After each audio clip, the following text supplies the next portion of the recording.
Hello, everyone. My name is Rylan, and I'm here with my co-host Ryan. And together, we are the Blue Wizards Podcast, a podcast about the Middle-earth strategy battle game and likely all things Lord of the Rings. How are you doing today, Ryan? I'm doing great. We're finally back. My co-host here has taken upon himself to keep us in line with Games Workshop, and while announcements have been coming out, delay actual product and content I am significantly. all talk and no action. Yes, yes. For sure. Apologies. I mean, minus the tournament you ran, but we can brush over that. Yeah, life has just been busy lately. Okay, things are crazy. Work is busy, and sometimes the fun stuff just has to be delayed. Indeed. But so to remind our viewers where we are, because it's been a minute, we are currently sailing towards the port of Umbar in Harad from the Grey Havens on our journey east as the Blue Wizards. And today's main topic, which we'll be getting to shortly, is the Battle for Osgiliath event that you ran probably a year ago, I think. Is that right? Ooh, I think it might have been a little bit more than a year ago now. 2 years ago, maybe. Somewhere in there. A number between 1 and 2 years ago. But anyway, to start out though, hobby progress. Do you have any, Rylan? Ooh, I do. So we discussed on one of our previous episodes that I'll be running a Siege of Gondolin event here in the near future. Well, near-ish future. And so I actually did a couple of test elves for the faction that I'm going to be providing, which is the House of Hammer and the Anvil. So using Rog there, which I'm going to convert an old Gil-galad model to be Rog. But I think I hammered out my color scheme for that by painting. I painted 4 different color schemes of elves, and I kind of polled a few people in my life to figure out which ones I like the most. And I think I got that hammered out. Other than that, my only real hobby progress is I finished painting and making some terrain for a board that I made for the tournament that you mentioned earlier. But as far as hobby progress goes, that's really kind of all I did. Not a whole lot going on in this Blue Wizard's house at the moment. Yeah. How about yourself? I also am not a significant amount. I did some terrain editing, fixing for your event. The Mordor board that I finished kind of doing a more, I guess, weathered paint job on the walls for the Mordor board, and then fixing up some of the foam rocks, basically, that had been chipped away at, and some of the green foam was showing through. But other than that, I finished painting my trebuchet for your tournament, which performed well. Actually, I think better than expected. I did not think it was going to get many kills, and it got 0 the first game. It got, I think it killed 3 of your orcs in the second round, and then I think in the third round it did some work. But yeah, I finished that, and I'm still painting. Yeah, as you mentioned, Gondolin elves. So I have a guy that a wood elf with bow that I'm painting up right now, but I have a few others in various stages of progress. So Pajama elf or armored pajama? No, this is a pajama elf. I have armored ones finished and in production. I should probably buy some more, just a pack of wood elves probably, but in Haldir, but we'll see. Maybe we'll have to go in on that because I'm thinking I need some pajama elves as well. I have I think it's something like 48 Galadrim warriors or whatever, the ones with the armor. Dang, that's a lot. Yeah, that's good. I have quite a few, but it's I don't know if these are good right now. Conquest Creations just came out with a video saying the apparently Lothlorien is actually a decent list with Galadriel, Celeborn, and pajamas. Pure. Ranked 5th? Was it ranked 5th on his top 10? Yeah, I can see why. because they can't I mean, see you. You shoot the opponent. You have to play very hit and run. I think the strength in the list is really between Galadriel and Celeborn, because you have two casters with transfix, and both of them are getting free might every turn. Yeah, I do wonder how it run up against more spammy lists. But anyway, that's for a future episode. Maybe when we talk about your tournament. For games played, I'm gonna not mention any of my tournament games because I figure we'll use that for a future episode. But Content, baby. yes, do you have any games played recently? You could use your tournament if you must, but I think we save that. I let me use my tournament games. Oh, good. Because I was the ringer. So if you're okay with that, because I think your games would be more interesting. But so since I played as the ringer, I only played 2 games of the 3-game tournament, and I guess so. My first game was actually against Carlos. I think if I remember correctly, Carlos is his name, and he was running the Ride Out Army Legion Army list, which actually just kind of happened to go my way. I think he forgot some of his rules, because one of the army rules with Ride Out is that if you're able to charge, you must do so. And on the second turn of the game, so I should say, I was running Gothmog's Legion. And my army list had 2 Mordor trolls and then 1 Mordor drummer troll, Gothmog on foot, a regular Morannon captain, and then just like a smattering of orcs. That's all it was. And essentially, he just forgot that rule. I kind of moved my 3 trolls up into a wall, and I got within range of his charge. And kind of what happened was Theoden charged my troll by himself, and I think a couple of Royal Guard charged my other troll. And all that happened was Theoden lost the battle, the Royal Guard lost the battles. I rented Theoden down on the first turn, and Theoden is like a huge buff to that list. So after Theoden and then his 2 Royal Guard buddies dying, it was just a matter of, well, I don't remember our scenario. But after that, it was like, well, all I really need to do is just kind of like sit on objectives and keep killing horses. And I had myself positioned on the center of the board, so he had to come to me. And I kind of just chopped everything down with the trolls. My Morannon almost never got into combat, just because of the way the terrain was set up. And Aragorn did get into combat with my drummer troll, but Aragorn doesn't have Andril in that list. So even when he did start striking up to try and beat my troll in combat, what would happen is he just couldn't get the wounds through without spending a whole bunch of might, which was bad rolling on his part and just great rolling on my part. So I ended up taking a victory on that one, quite a bit to basically nothing. But that was a really fun game. Carlos is a great opponent, a lot of fun to play, and it was a good experience because that was my first time playing against that particular list. And then my second game was against you, Ryan. Did you play a second game? I don't remember. Yeah, that sounds about right. I mean, we'll keep it short and sweet here, but essentially, in our game, you cleaned my clock in like 5 turns. and Gandalf the White is really good at killing trolls, and I think maybe we can just leave it there. Yeah. Gandalf the White. I mean, Gothmog Legion is not the best list.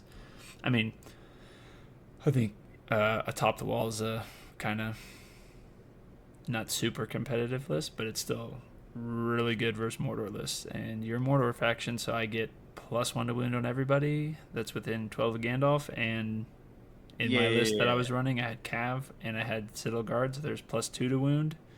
Yeah, so we'll go into it another episode. Yes. So anyway, yeah, for sure. But other than that tournament we played, Ryan, did you have any? Because I know you've been kind of busy on the gaming front. Do you have any games that you? Yeah, I probably have more than the 2 that I'm gonna mention because I can't remember the other ones as well. But I definitely played 2 at my house a couple weeks ago, actually, and it was one one of the guys, Scott, was trying out a new list for him. He's been playing the Reclamation of Osgiliath list, which he took to the tournament. But he's trying out Minas Morgul for an evil list. So he's running the Witch King and pure Mordor orcs. And so this is the list where they get the Blades of the Dead rule. Can you remind me real quick? Are the orcs in that list defense 4 or 5? Well, they end up being defense 5 with shields. Okay. Go 4 if you don't take the shield. So 4 base, but you take a lot of shields with those. If I'm not mistaken. I think that makes a lot of sense. I just wanted to double check because I couldn't remember if orcs were base defense 3 or 4 off the top of my head. Yeah, they're base defense 4 because they have armor. So they're, the Morannon get the heavy armor. So they can get up to 6. Suck it, wild men. Yeah. So I played the first round. I did Harad dude spam. So it was just captains.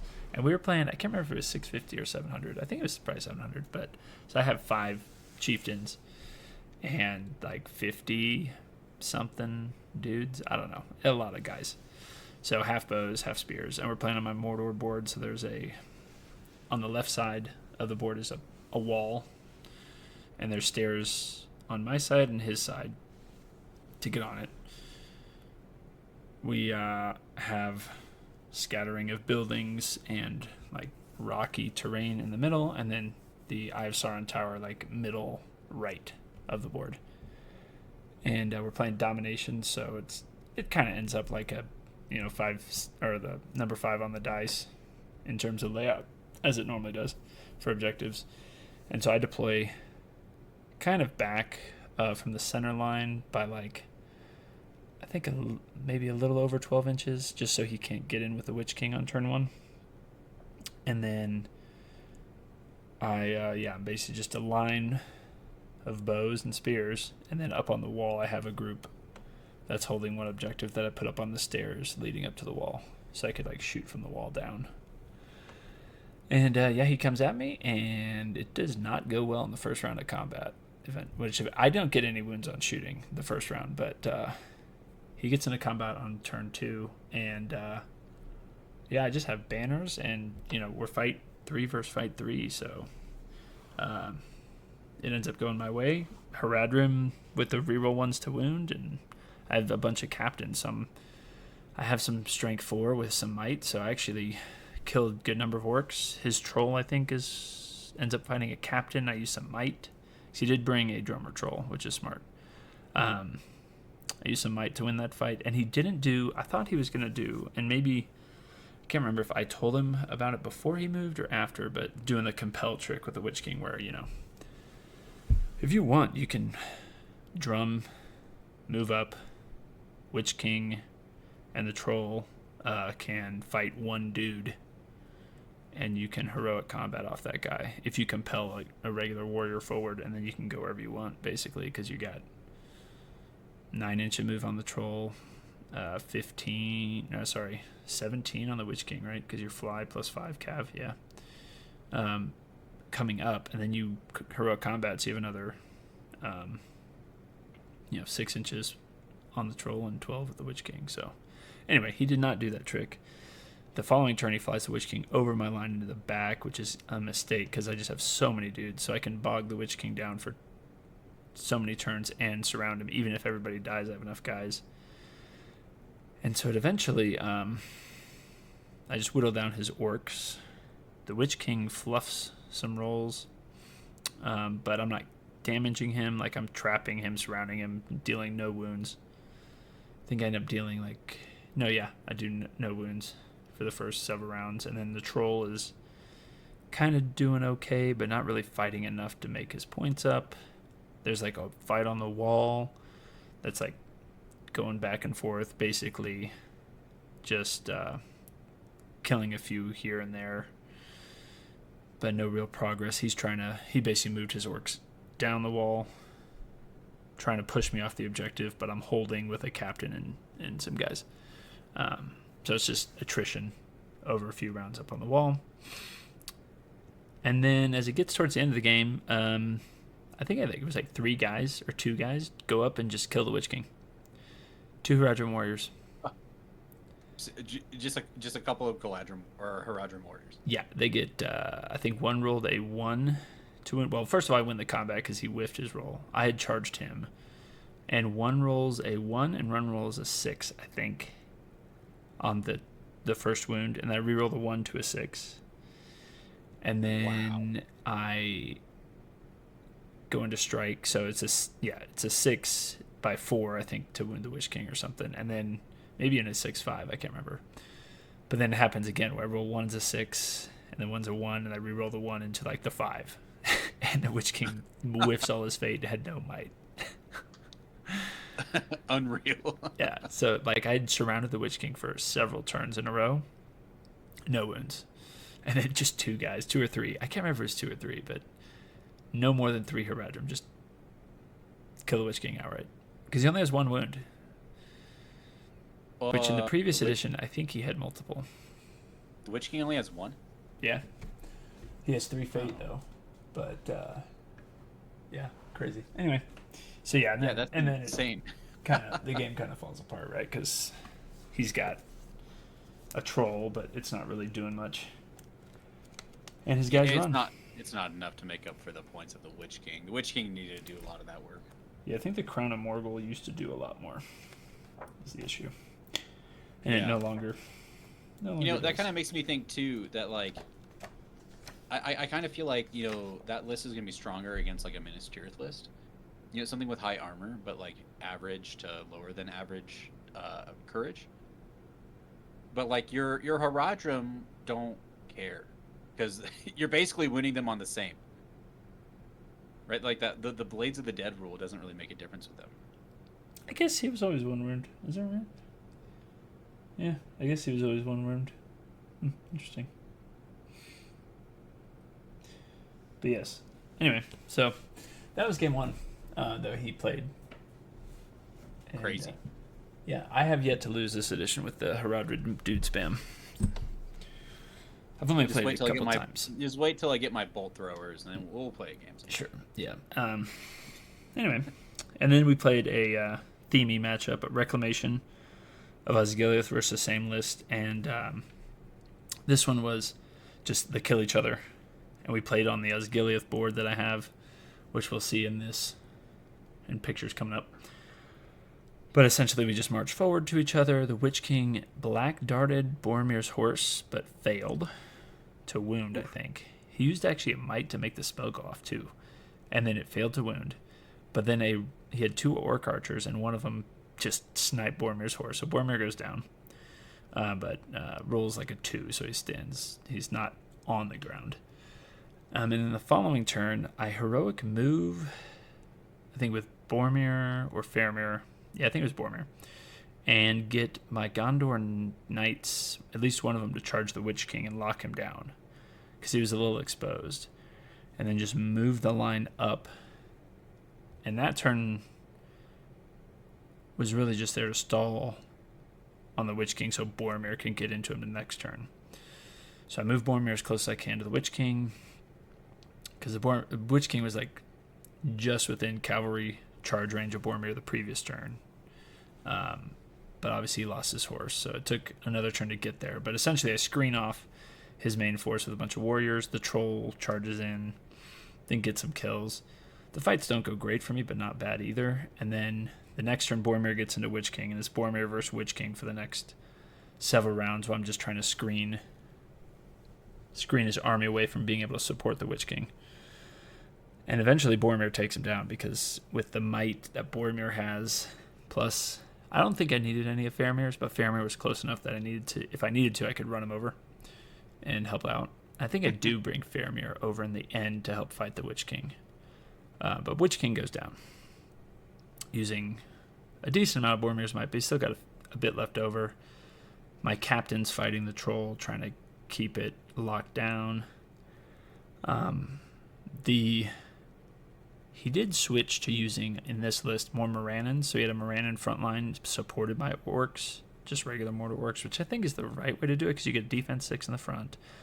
You don't wound against courage on the Morannons, only on the orcs, but like being strength 4 can be good against like high courage armies too, if you run up against some like pajama elves or something. Yeah, I feel like that's almost like supporting with like a two-handed weapon. Yeah. You know, something similar like that.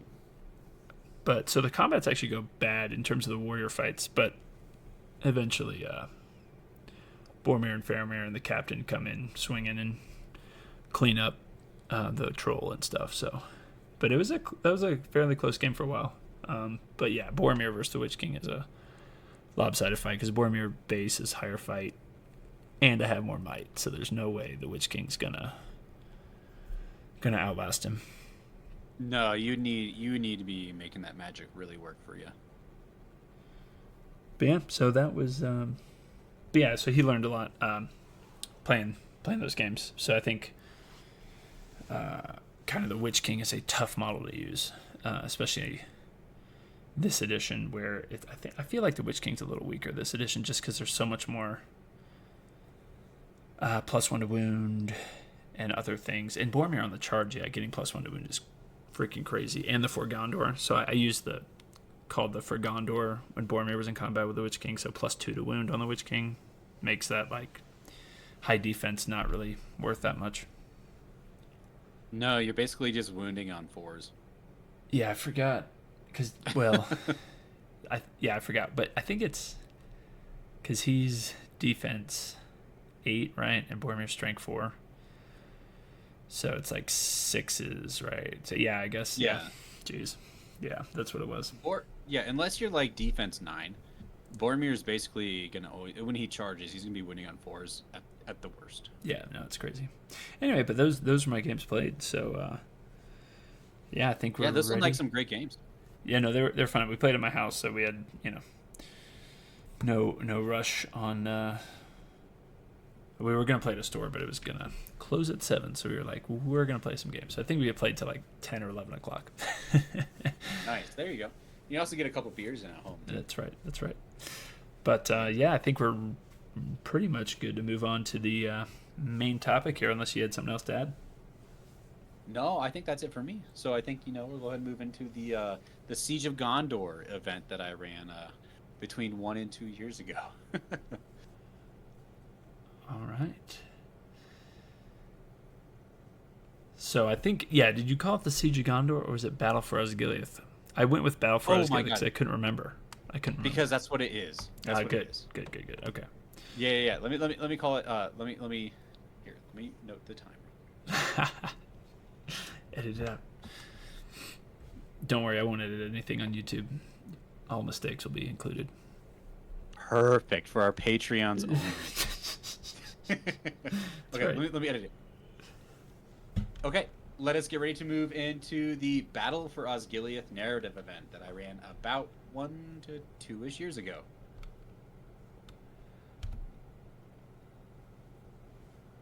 All right. So now that we're back from that short little break, we're going to be talking about the Battle for Osgiliath event that I ran. So for those of you who are not on YouTube, we're actually going to be putting some photos up on YouTube, hopefully, right, Ryan? Yes, that is the plan.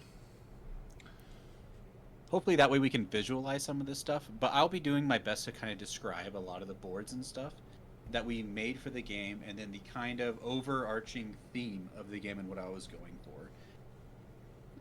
Before I start, I guess getting into the weeds with my thought process behind how I wanted to run this event, did you have anything you wanted to say about it, Ryan? I guess just for getting into it, yeah, you'd run the Isengard event. You wanted to do a second one. I think you polled everybody, and Gondolin was another event that got a lot of hype, I think, but that seemed like quite the undertaking to do. So Osgiliath was also pretty popular, especially with this was around a little after the release of that new Battle for Osgiliath box set, and so it was a much more manageable kind of event since there was a lot of Gondor, and then we have a smattering of a lot of evil men. I think we end up having a lot more evil men than orcs in this battle, which is fine. They were evil men were all there and underrepresented in the movies, I think. But yeah, so we had plenty of armies to use for this event. Yeah, absolutely. To bring it back to the poll thing real quick, I know that I'm pretty sure Gondolin won out as far as interest, but my biggest concern when I started talking to people was that I didn't think that at the time we had enough people with enough um, like fleshed out, built and painted and ready to go armies for what is needed for Gondolin to run it the way I would like to run Gondolin, which we are currently working on, and we're planning on running it at the end of the summer. But uh, because, like you mentioned, the Battle for Osgiliath box set had just come out like fairly recently. By the time that I decided to run this event, that in on top of that too, I think between you and me, we could have made like all of the ministers needed for this particular battle. Because you and I both have quite large Gondor collections. So I decided to try and run the Battle for Osgiliath, specifically the battle. Um, actually, now that I think about it, I don't think I ran this in any particular battle, did I? Well, you ran it as the orcs attacking the That like in the movies.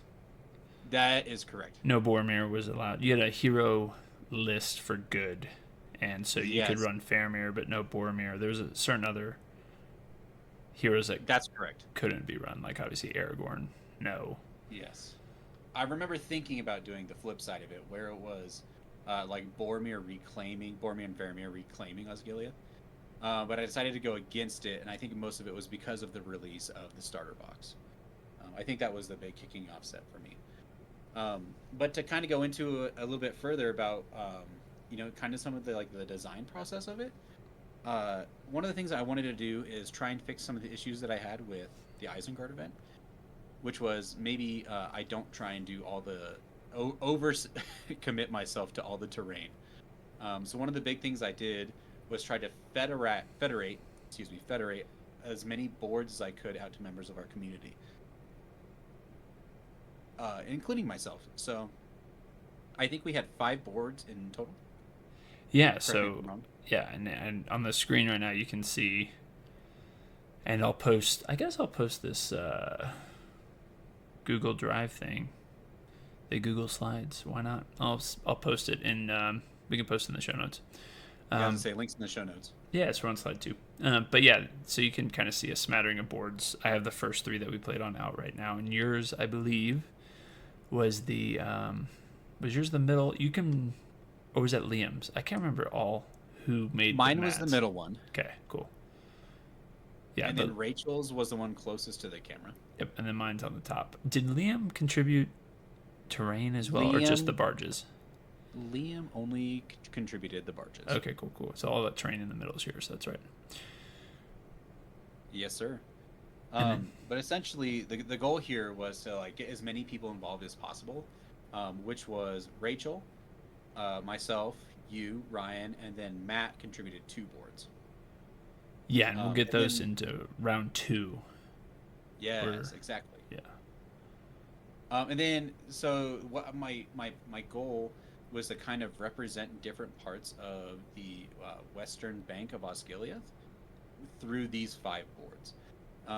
And so I kind of assigned people based off of a map that I just kind of found on Google that I liked, that somebody had done of Osgiliath. And I don't know if this is from like a board game or something.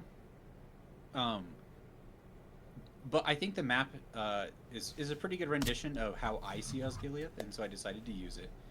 And then I kind of just broken out like the city into 5 quadrants. So I have 3 quadrants along the Anduin, which was like the north, the middle, and the south. Perfect. Thank you, Ryan.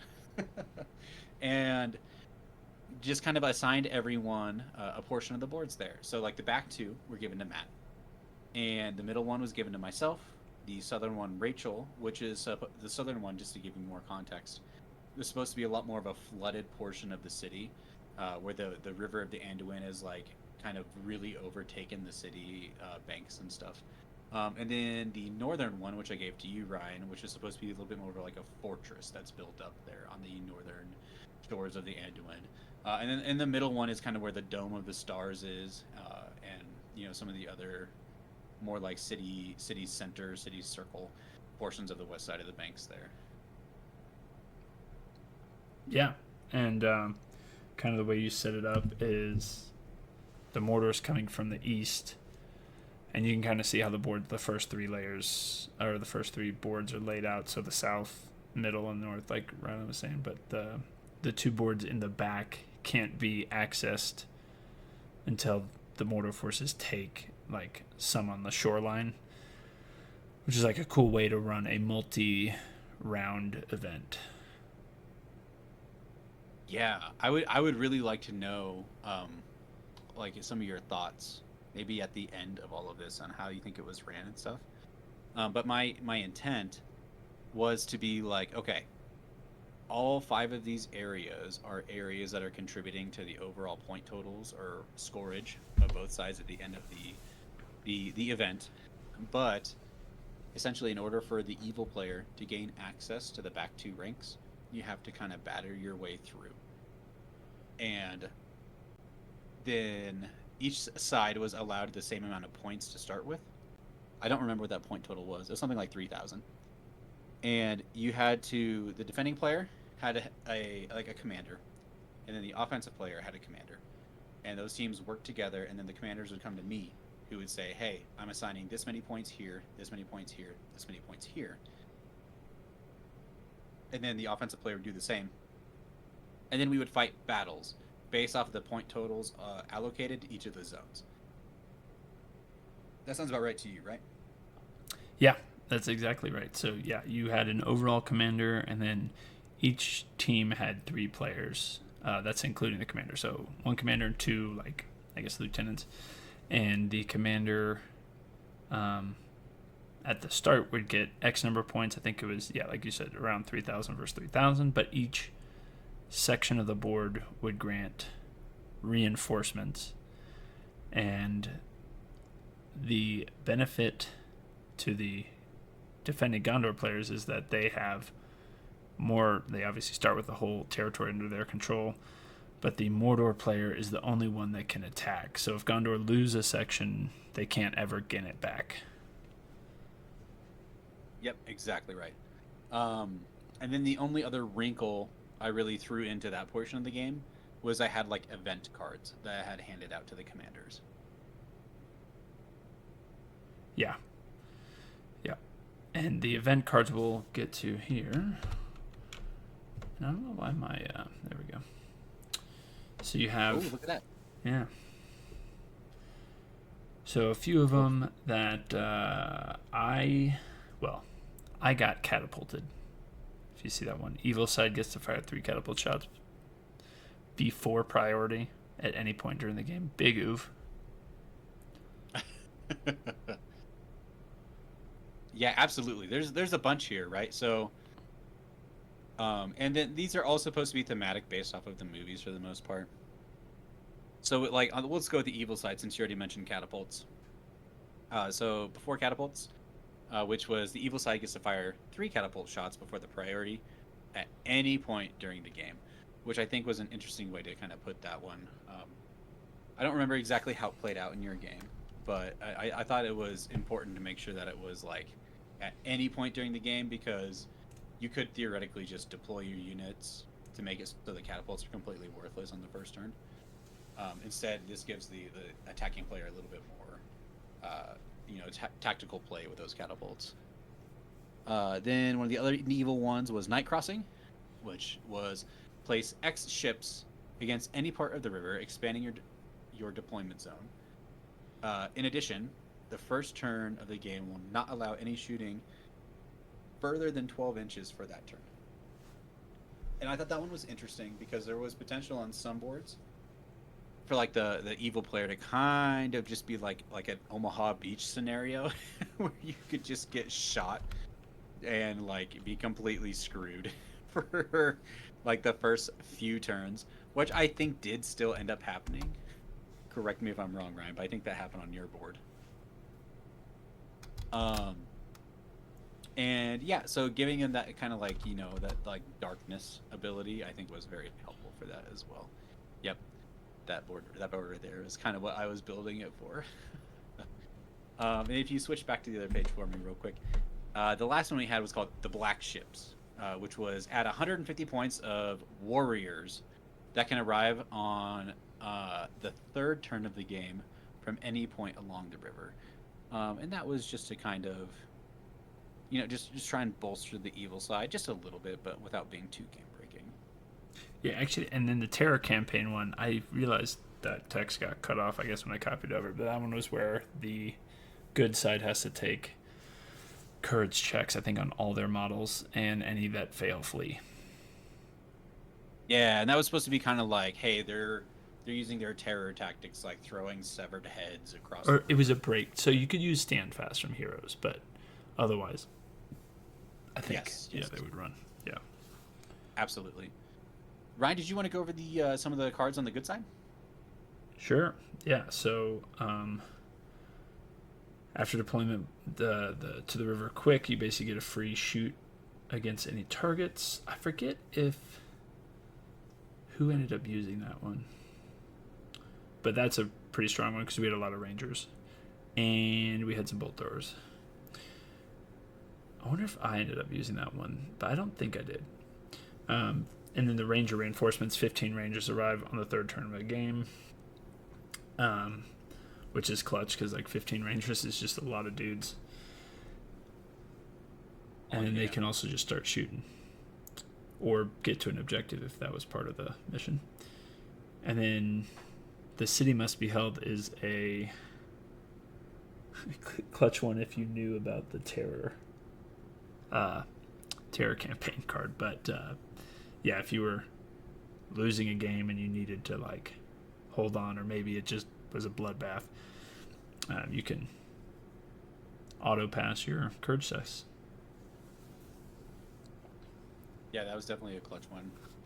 If you knew what was coming, which I don't know that everyone did, which was also part of the event, right? It was to keep some of that stuff a secret from people. Yeah, it was also nice. There were some trolls too, so I forget who used that one, but definitely could have been useful for those trolls. Oh yeah, 100%. All right, so I think that brings us to round one. We'll just go show the boards here real quick. So this is the boards without many models on it because you can kind of see. We showed it in the previous picture as well, but on the left side you see board number one with pretty open, and then terrain on the right side. The middle board pretty like central, buildings everywhere, like city blocks basically. And then on the north, the like fortress plus ruined buildings for a pretty like claustrophobic board. With what we call linear danger areas. Yeah. So you have clear These, shots. yeah, exactly. These like two really long, narrow areas that like are archer delights. But then the rest of it is, like you said, very claustrophobic and everything. Yeah, so if you want to take the center, you expose yourself, but you can weave through the buildings to get to places without exposing yourself. Yep, absolutely. Ryan, do you remember which game you were playing on for this round? Yeah, of course. I remember everything. Not this one, though. This one is so again, on game one, we're calling the north side, so it's on this fortress board, which this is my board. I was in a rush to get this painted. Like, it was structurally all there, but paint job was done, I think, the night before, plus letting it dry and doing a quick dry brush. So you can still see a little pink showing through. It still looks pretty good, but it looks way better now after improvements and more dry brushing and stuff. So anyway, here's the board. So I actually don't know the scenario for this one. But the scenarios are a bit of a mystery because I don't remember exactly what we played.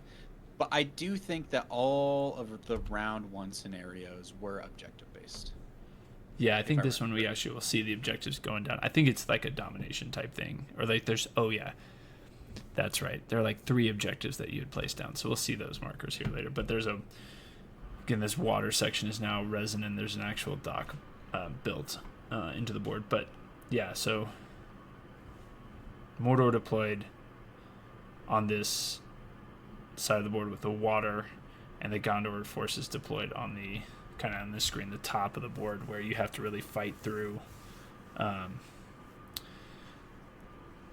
the city. So yeah, for our listener viewers, on the southern edges is this fortress wall that kind of lines a river's edge.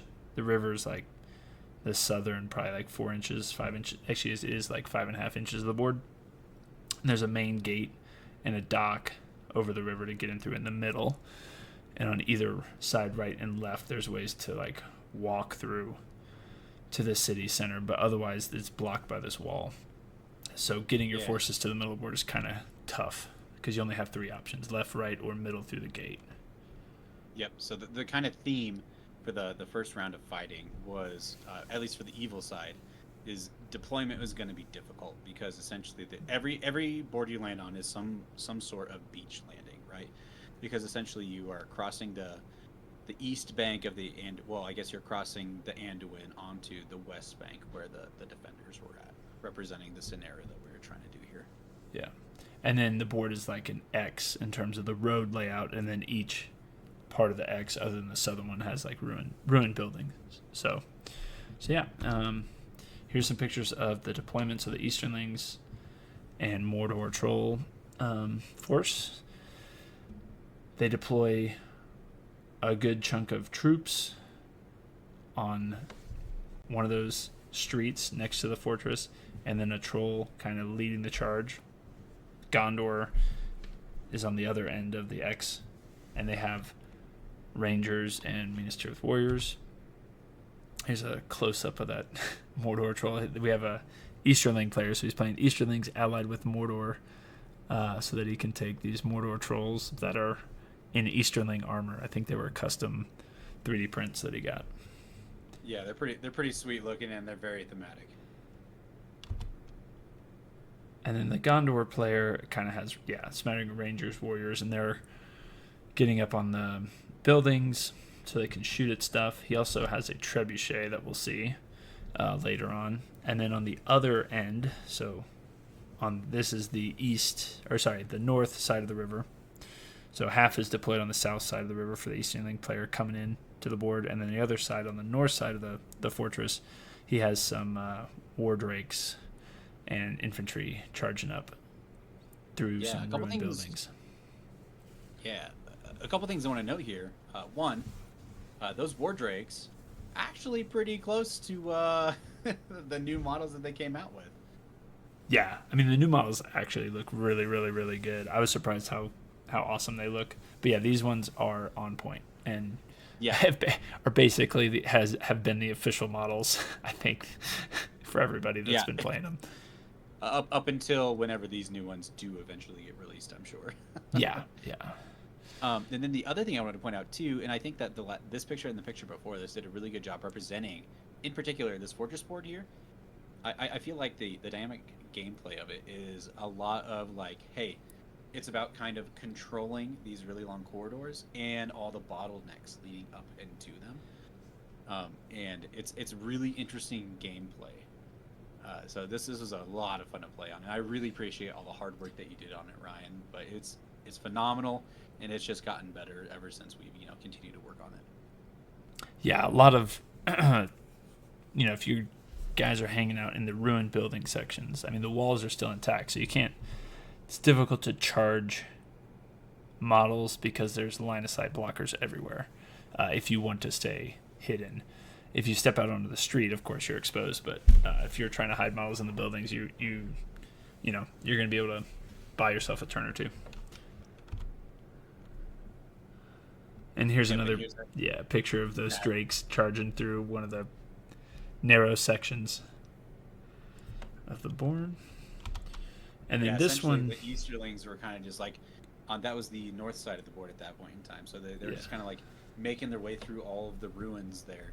And then really kind of getting stuck in with the Gondor. And, because everything is so claustrophobic, it was kind of hard to see in the previous picture and this picture, but it seems like the Gondor player was having like a difficult time getting the shield wall to stay intact. which I think is pretty interesting about this board too, because there's just so much like there's a lot more vertical play than you expect in it too. Yeah, definitely. And having yeah, exactly yeah, and just like I don't know, this board is a lot of fun to play on, and I think it offered a lot more dynamic play than a lot of people were expecting. Yeah, and I actually added a little more verticality later to the board, but we'll see that in.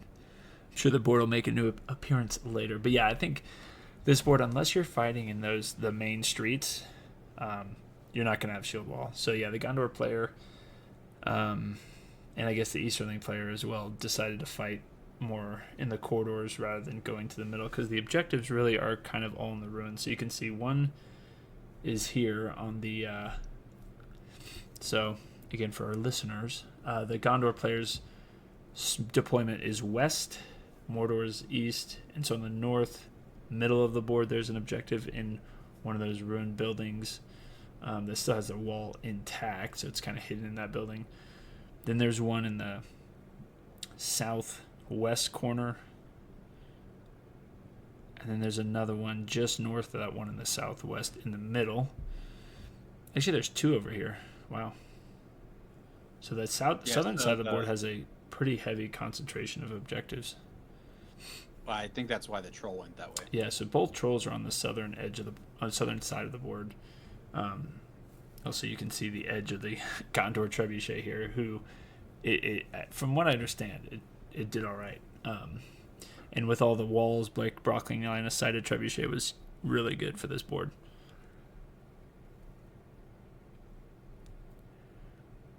And then you have, a smattering of Gondor warriors just about everywhere, and then a bolt thrower too, that's trying to zone out the center of the board, which looks like it did a great job. And maybe that's why the Eastern player was forced to go down in these side streets, because that bolt thrower was locking down that easier pathway Yeah, in the center. Yeah, the center of the board, kind of that Middletown center or square, whatever you want to call that. Yeah. Is completely vacant at this stage right now. But yeah, so then I think, here we go. So the trolls, as imposing as they are, get cut down by this Knight of the White Tower. This Knight of the White Tower just, I don't know if he kills both trolls this game, but he does work. So he takes out at least one troll. Pat myself on the back. That's a conversion I did. But yeah, so he takes out this troll, and I think it was like one turn with that Mighty Blow special rule where he does 2 wounds, and he won the fight. Yeah, it looks like him, a captain, and a ranger were all fighting the troll at the same time. Yeah, so the troll gets cut down. Deleted. And then, because that was a significant part of the Easterling Mordor force on the southern board, that basically gives Gondor just about all those objectives, because there's just a few Easterling warriors. And the other troll it looks like it's running away towards the north. Maybe it's going to lock down that bolt thrower so it can't do anything. But yeah, the southern end just gets taken by Gondor. Yeah, Gondor pretty much wraps all of that up pretty handedly. Here you can see it in that photo where it's like all the Easterlings that were actually providing a meaningful defense were just mopped up. And then they're going into the kind of like into that back corner where the last few Easterlings were protecting the objective. Yeah, and then on the north, it looks like the war drakes got wrapped up unless they're hiding behind some walls. But this game, I do know that we gave, and I guess I should have talked about that before we jumped into the game review, but at least from the Mordor side, I think they split their forces fairly evenly between all the boards. And yes, they did. And then the Gondor team, this board is where we concentrated most of our points. I think we actually did most of our points here in the middle board. And then I took the L and played like at 700 or 750 points versus like 1,000. And so this one we won handily, and like the points killed ratio is pretty high because we only lost warriors and some rangers. And I think all the heroes lived and the siege weapons lived, and the Knight of the White Tower was cutting down trolls. So we got quite a bit of, like the kill ratio is pretty good on this board, and we won pretty handily here. So this was a key win for the Gondor players. So we held the zone, won the scenario, and killed quite a bit of the attacking forces. Which brings moving on us to game 2. Game 2. So this was the center board. You have, again, the eastern edge of the river, Mordor barges coming up to deploy troops, and then this is also not quite fully finished board. yeah. The water effects were a struggle. Yeah, that's just fair. But yeah, basically like a cities block board where there's at least, let's see, 1, 2, 3, 4, 5, 6, 7, 8, 9, 10 buildings plus some statues plus the dome. So you have quite a number of buildings for cover, but also pretty straight lines of sight to shoot down. Yeah, absolutely. And then for the people who are not able to look at it, so representing the west side of the Anduin here, right? We have the Dome of Stars that's kind of on the western bank, and then two, I guess you could call them like larger bridges. Yeah, that might make them larger, even bigger in the future. That kind of lead onto the roads taking you to 2 separate, like, kind of little town squares, and then like a bunch of ruined buildings and whatnot on the further back past the western side of the Anduin there, and it's a smattering of, I forget who it was, but 3D printed terrain from somebody, I forget who, as well as two of the newer GW structures, and then some of the newer GW ruins as well to kind of help tie everything in there. But yeah, it's very clearly, I think, a defender or defensive player's battlefield here, is at least as far as like who benefits from it the most. But the evil player gets the benefit of being next to the Dome of Stars. Yeah. So this one was a Corsairs versus Gondor. So yeah, you'll see more variety obviously in the evil list. The good list, we pretty much were Gondor warriors and rangers. This list has a smattering of Cav and then a bolt thrower. We were pretty happy to bring bolt throwers, especially on these missions. But so in terms of the objectives here, you have one in this tower, one back by this bolt thrower, and then one down here by the shoreline. So again, on the listeners, so on the eastern edge, you have all the deployment for the Corsairs. They're pretty well spread out throughout that shoreline. In the middle, there's a tower with an objective. On the southern edge of the shoreline, there's an objective. And on the northern, westernmost part of the city, there's a building that has an objective. So kind of diagonal objective placement. Yeah, and more or less very much diagonal. Gondor's kind of deployed halfway up in the south, and in the north they're kind of holding that building with the bolt thrower, playing defensively. Yeah, absolutely. One of the things I think was interesting about this game in particular is if you really get into the buildings, there's quite a bit of verticality in this map, but it's all spread out. And if I remember correctly, I don't think it was used that much. Correct me if I'm wrong, but I think it was Matt and Liam that was playing on this board. Yeah, which part were you saying wasn't used that much? The verticality. Yeah, I think you're right. Liam might end up using some of the shoreline buildings to put a few archers, but yeah, because a lot of the Gondor forces are trying to charge into these objectives, I think they keep their soldiers on the ground rather than like getting a ranger up to shoot stuff and then getting stuck up there when they need to advance to get to objectives. So I think they're keeping everybody able to get to objectives quickly rather than like trying to get some advantage by gaining height but then having to walk back down to get to objectives later. Yeah, I think you're absolutely right. I'm pretty sure that they use the boats cards on this map though. Yeah, I think so too. And yeah, he looks like he has. I don't know if he has some Morgul Black Numenorians too in this list. It looks like. Yes, he did. I think he made them brand new for this event. Yeah, they painted up really well. So you can see. Yeah, they look great. See them facing off here. Yeah, those barges worked out great too. Yeah, they did. Thank you to Liam for making those boats. They made the event card that I made perfect for the event, and they look fantastic on the boards. Yeah, I don't know if those were the. I think Zorpazorp has files, or they might have been just like free 3D printed files. I forget if Zorpazorps are free or not. But Ooh, I feel like they probably are free, but I don't recall off the top of my head either. yeah. So yeah, basically you have Corsairs advancing up. I think there was a fair amount of shooting, but on the northern part, the Corsairs have to advance on this bolt thrower because otherwise they're going to die to that. So they rush up and start getting into combat. Madril was on this board as one of the heroes. That's another thing we should point out about this scenario good point. Yes. set is you only had one of each unique hero, and if they died, they're dead. Yes, they would stay dead for the remainder of the scenario. And then you couldn't have like Madril in two separate boards, right? Because everything is supposed to be occurring at the same time. So all of the named heroes, you could only have one of them per round on any given table. Yeah, so having the Knight, mentioning the previous game again, the Knight of the White Tower was really great because it's a generic hero with strike that we had an infinite number of.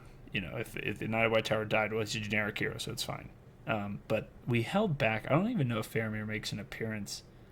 He might have been on this board. We'll find out. But I don't think Faramir made an appearance yet. I think we held him in reserve because he's not that great of a hero anyway in this previous edition of the rules. But right, previous edition. Yeah, he's now good. But he still has might. Good number might, strike. And we don't have Boromir, Gandalf. Well, I guess Gandalf also is not great in this edition, but you don't have Boromir, you don't have Aragorn, you don't have those other big heroes. Faramir becomes pretty good when you're looking at things. So yeah, the big heroes kind of get held back in the first round, but both those are also generic heroes. So yeah, and you can kind of see on the image that we have up here, the Corsairs actually managed to make a lot of ground really quick on this is the northern side, right? Yeah, because the Gondor force deployed towards the back of their deployment on the north because they have the bolt throwers. So they're trying to maximize the bolt throwers' effectiveness, so they didn't want to get in combat too quickly. Yeah, but yeah, so on the northern side of the board here, basically, the Corsairs made a lot of progress really quick, and they ended up engaging. Most of the Ministerial line on this side of the board, actually really close to the objective that's placed maybe 7-8 inches back from their side of the board. In that back building there, which was dang, they were moving, man. Yeah, I wonder if they had some marches. I don't know. But you can see some Rangers that are using some of the verticality here to try to shoot. Because on this side of the board, again, the Gondor's trying to avoid combat for as long as possible because good armies can't shoot into themselves. Exactly. Also of note on that side of the board, they also, as you can kind of see from this next photo as well, which is them making it basically all the way up into that objective in that back building. But they led that side of the field with those black Numenorians as kind of that tanky front line. Yeah, backed up by the Corsairs that are a little squishier. But yeah, so they get right up onto the objective and are slogging it out with the siege troops. And then I think we jump to the other side of the board here. Yeah, so you can kind of see a close-up shot of Black Numenorians getting into combat with the siege veteran and his troops. And then on the other side, you have Huron leading a assault on the Corsairs who are pushing forward, and the Gondor forces are trying to break through their lines to get to that objective near the shoreline. Yeah, and it's almost like the opposite of the other side of the board, because over here on this side, it almost seems like they made it not even half the way. Yeah. as the north side of the board, right? So. Yeah, this is the side where the Gondor troops. Yeah, so deployed farther up, and like you said, since there's two kind of city, town center kind of style zones, this is that that southern, or I guess this is the northern zone or the southern zone? Yeah, southern zone on the board. So they are trying to push towards the shoreline, and they're kind of cut off from the other section that is blocked by like that big building in the middle. Yeah, absolutely. And I think this is one of those matches where you get like a really clearly defined, like a flot, like that forward line of troops, where like the lines are clashing, along a very clear diagonal where all the objectives are, kind of. Yeah. It was a very interesting like matchup and how it all came together in that way. And right there is Faramir, by the way. Oh, there we in go. the He image. did make an appearance Yeah. here. Yeah, so Faramir did in fact make an appearance along with Huron and Madril in this game. So yeah, this was our. We had one bolt thrower. Yeah, so we used some big heroes because Huron is actually, I would argue, the best hero that Gondor has access to, due to his points efficiency and having strike, being mounted, etc. There. Yeah, for real. We miss Huron a lot, by the way, GW. Please bring him back. Yeah, there's another shot of them. So there's more cavalry here. There's Huron. I think the other cav gets taken out, but they bring the banner up. Oh, the cav is on the fighting one of the heroes. I forget which Corsair hero that proxy is for, but yeah. So essentially, this ends up in a draw. The Corsairs hold their objectives. The middle objective is contested, and then because like the Gondor on the southern side have forces there, but then the Corsairs on the north have forces there, and then I think the objective that's on the bolt thrower gets held by Gondor. I think they do manage to push the Corsairs back on that side as well. So that way they, at least for that turn, get to claim it.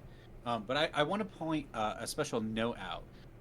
One particular Knight of Minas Tirith does manage to break through the line on the southern end here and engage the bosun known as Peter Jackson.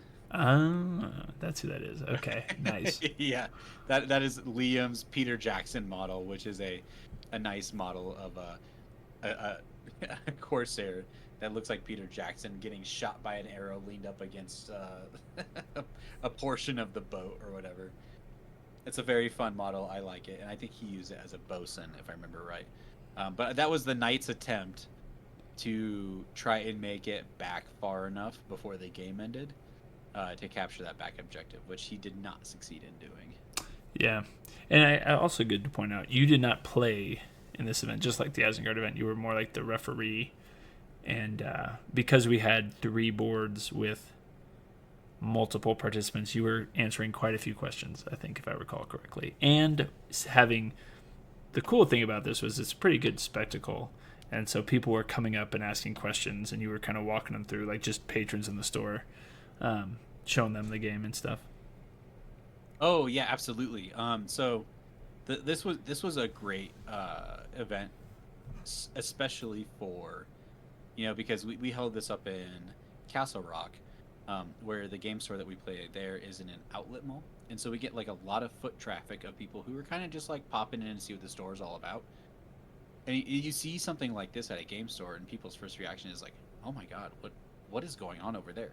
And so they go check it out, and if you can have somebody just like floating around your table, who's right there to answer questions and engage people who are interested in it, that makes it, I think, good for them, as well as just from the play side of things, because there's like a lot of unique special rules and stuff involved in these games.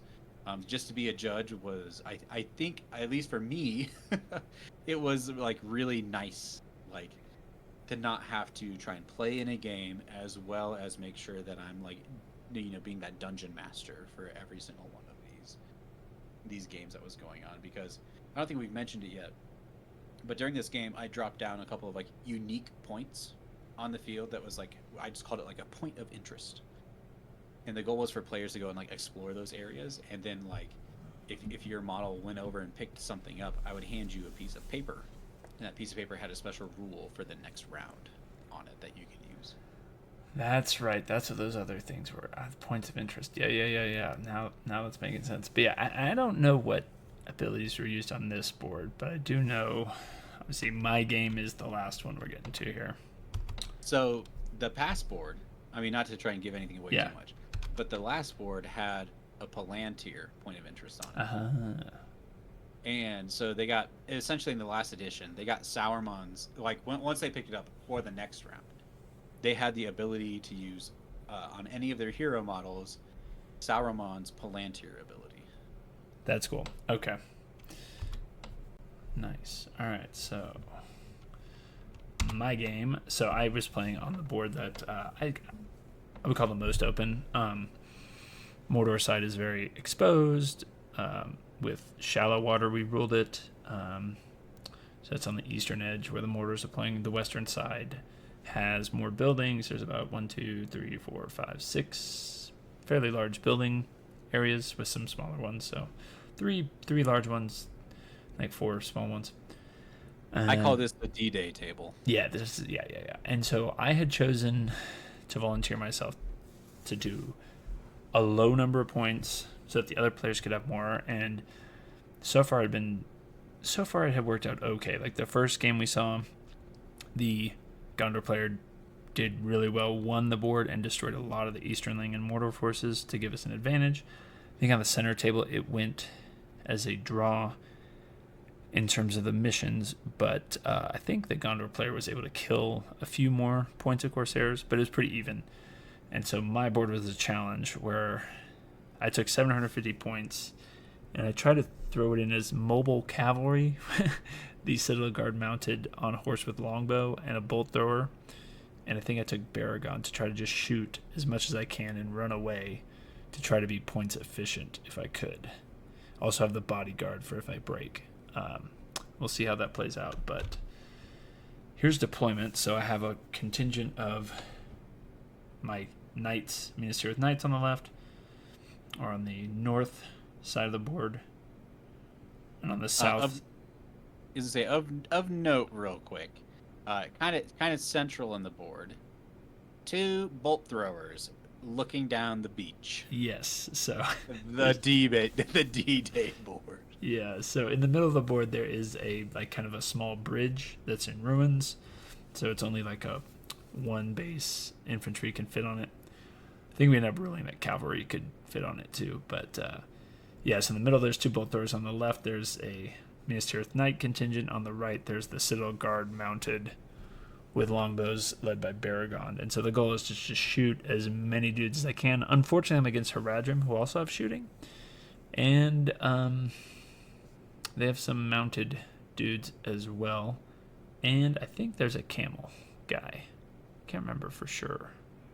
I think there were a few Mahood on this. There's a Mahood and the trolls, the half trolls, which is unfortunate. There's also Soladan. And I get catapulted. Utilizing that like long bridge in the middle of the board as cover. Yep. Yeah, so he's utilizing some things as cover, and he catapults me on turn 1 with that card. So there's 3 catapult shots. Fortunately, I had placed guys to scatter to, which you can kind of see here. There's a Gondor siege warrior, whatever guy, kind of standing alone in the on my bottom of my deployment zone, so far west, away from everything. There's a cavalry guy on the right, far away from everything, and on the left side, I think, off screen of this picture, there's another knight that's kind of like hiding to be the target of a scatter shot from the trebuchet or the catapults. Very tactical. So they don't end up doing too much damage. I was gonna say, notice how everyone that you put out to be off on their own is basically dead now. Yeah. So the follow up, I think. Yeah, I forget if one of them like survives the first shot, and then I think the siege warrior got like hit by 2. Like one of them missed him, or like didn't kill him, and then the second one killed him. But anyway, I half move with a lot of my archers on horse, and then this board the objectives are all in a center line, which is kind of good for me because it makes him move up. But also kind of bad since I don't have an objective I definitely can control at the end of the game, and I would, to win the board, would have to move up. And so all of them are pretty easily contested by either side. Yeah, and with the exception being that he has very little cover. Yeah, and the side that ends up winning the board is the side that has more objectives, basically, and that's how you gain the territory, which is ultimately how you win. So um, you can see on this shot, and unfortunately there's a lot of cavalry that the Haradrim have too. So my shooting, while it's effective, they can close pretty quickly. So here's a shot. They're trying to advance some cav down the flank, so I pop bear gun out and a citadel guard to kind of shoot down the southernmost edge of the board. And then here you can see I'm just being cute, dancing around my horses. And yeah, you can see on the south there's a lot of guys. There's Haradrim cavalry, the half trolls. In the center, there is a bunch of dudes lined up on that bridge. And then I have a captain. That model there is a proxy for a captain on horse. And so he's kind of holding that center bridge, and he does really well. And that kind of bottles everything up there so the bolt thrower doesn't get engaged. Yeah, because if I remember correctly, they made a hard push down that center bridge. Because, first of all, there's an objective there. But at the same time, they're facing down the bolt thrower and that captain. Yeah. And I think this is a good shot because it very clearly demonstrates the positioning of your bolt throwers. How did the bolt throwers actually do by the end of the game? They were all right. They weren't overwhelmingly strong because there was a lot of... he did a good job of positioning these guys to stay outside of their lines of fire. In the beginning, it looked like I was doing pretty good because I was trading effectively with the shooting, obviously with the bolt throwers. But as the game progresses, we'll see if that stays true or not. Here's a close-up of that captain versus just a regular old Haradrim. I think he ran him as Serpent Guard or Serpent Riders. So definitely captain doing a good job holding that zone, because otherwise that Serpent Rider was going to come and take out that bolt thrower. Oh, I guess I did not get... That's right, because I played this game. I didn't get many pictures, so I'm going to flash back to here. But yeah, so basically what happens is you can kind of see, and I guess I'll go to this picture. This contingent of Haradrim cavalry, Mahood on camel, and the trolls, half-trolls, attack on the southern part of the board. And they use this big building as cover, and eventually... I kill quite a few on the way in, but eventually they just get in and overwhelm my forces with numbers. The captain holds the center for a very long time, and I move the bolt throwers back to the center of my deployment in the middle, back here, and kind of like circle the wagons, basically, and try to kill as many as I can. I think by the end of the game, I ended up trading a little ineffective, so he killed more points than I did, but for the lopsided game, I did enough that going into round 2, although we lost this board, we tied the middle and won the top board, that we have more points to deploy, thanks to our better kill ratio on points. However, because the center board was a tie, you gave them a roll-off. Yes, exactly. It went down to a roll-off. And who won the roll-off? Do you remember? If I remember correctly, I think the evil team. Yeah, evil wins. I'm going to jump back to our... So basically, the northern part of the map is good still. The middle is evil and the southern is evil. So they have access to every single board. Yes, in the back area, as they wish. Yeah. Which I actually, just kind of looking at the map, if you think about it, the fortress held.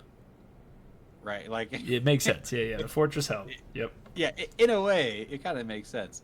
It worked out narratively in that way. But yes, if I remember correctly, the middle and then the southern portion of the West Bank of Osgiliath both fell to evil. And then that really opened up both areas in the back. And then keeping in mind that like the way this worked is evil gets to choose how to attack, right? So now that evil owns those the front, middle, and the front bottom, that means that good needs to defend the top front and then the back, both back areas, because both of them are open to attack now from the evil player. Yeah, and I forget if it was a gentleman's agreement or if it just everybody kind of threw everything at the back two boards. So good. I think we did have to leave a number of points to defend the north because there was a number of minimum points you technically have to leave on an area to continue controlling it. So we left the minimum on that northern board on I the think river. so as well. And I think I made that minimum. It was either 250 or 500. Yeah, something like that. It was one of those. And then the back two boards, we had everything else, points wise. Yep. That's what I remember too. And so going to round two, game one, we have this board, which is one of Matt's boards that he made, which has got a ton of, well, some great buildings and a wall section. So this is signifying like the outer wall here, and you can see the Pelennor to the left of it. Exactly. Like it goes out into the Pelennor. That's what I was wanting to bring up is, if I remember correctly, both of these boards do have the back layer of wall from Osgiliath kind of representing the Pelennor back that way. And that's like, I know maybe I'm getting up on my high horse or whatever here a little bit, but like I think that's one of the really nice things about this is that like both the front three sections of the board kind of had like a detriment in deployment to the evil side, whereas like the back two almost have, I don't think it worked out this way, but like the deployment on the back side of the board was a little bit more of a detriment to the good player, in some capacities. But either way, narratively speaking, it's like you truly did have the river from this section of Osgiliath. You had the river, the Anduin to the east, and then the Pelennor to the west, and I think that was very good for the narrative. Yeah, and this one, it ends up being, here's another view from the other side of the board, but yeah, lots of basically multiple ways to get up to a second level of buildings, and then the wall section obviously has a top layer too. And so the good's defending that wall section while the evil pushes in from the east. So walls on the west, buildings on the east, like a clock tower in the middle. And yeah, here's deployment. So the deployment, a good has quite a number of warriors down in front of the wall on the eastern side. I guess it would technically be inside the wall if you're thinking of Osgiliath as a city, but on the east side of the wall. And then on top of the wall are some rangers shooting down. And on the evil side, there's a Mordor troll, Easterlings, and wardrakes advancing. Yeah, and I think something important to note from this particular matchup is, like, literally almost all of the rangers are up on the high points on this map, focusing down on kind of like the middle point, which is really kind of the only like real like line of sight onto the middle here. And then everyone at the bottom of the board is minus like one or two rangers are Minas Tirith warriors, your high defense guys, and they are all in their shield wall formations. And then you have Iralas and a Knight of the White Tower down there with them on the ground. Yep. Yep. And then here's another look at deployment. See, there are a few rangers down on the city streets, but not a lot. But that is crucial to get that fight for. So yeah, and you have at least two. I think there's 3 total trolls advancing. Yes, I think there's 3 trolls and 2 wardrakes. Yeah, and I think on this board we also choose to use the ranger deployment card, so we get 15 rangers extra to help out with defending this. All chilling on top of ruins, shooting down. Yeah. And so, yeah, you see here the trolls are advancing forward, right into the middle of the board, fighting Gondor warriors. I don't think those go too well, but you can see some of the objectives of a point of interest here in the very center on that clock tower, and then the objectives, I think, are all on the wall, either on the top of the wall or below. And so Gondor has a good defensive setup for the objectives on this map. I think there was one closer to the easternlings that we can't see in this picture, but essentially trolls fighting down beneath the walls, rangers shooting down at the easternlings, trying to run up behind those trolls for cover. Yeah, I think one interesting thing about that shot too was from the evil player's perspective. I'm pretty sure that's Amdur. Oh yeah, That's on top of the. So they're using Amdur, which is like the Easterling character, who's like an assassin, if I remember right. Is like I don't remember if it's a he or she. no, actually that's a Dragon Cold acolyte. Okay, a Dragon Cult acolyte was sent to the top of the wall to capture like that objective up there, and it was just like one dude by themselves.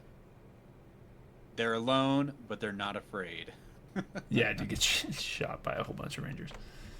I'm just pretty sure there's like 15 rangers that can shoot that poor dragon acolyte.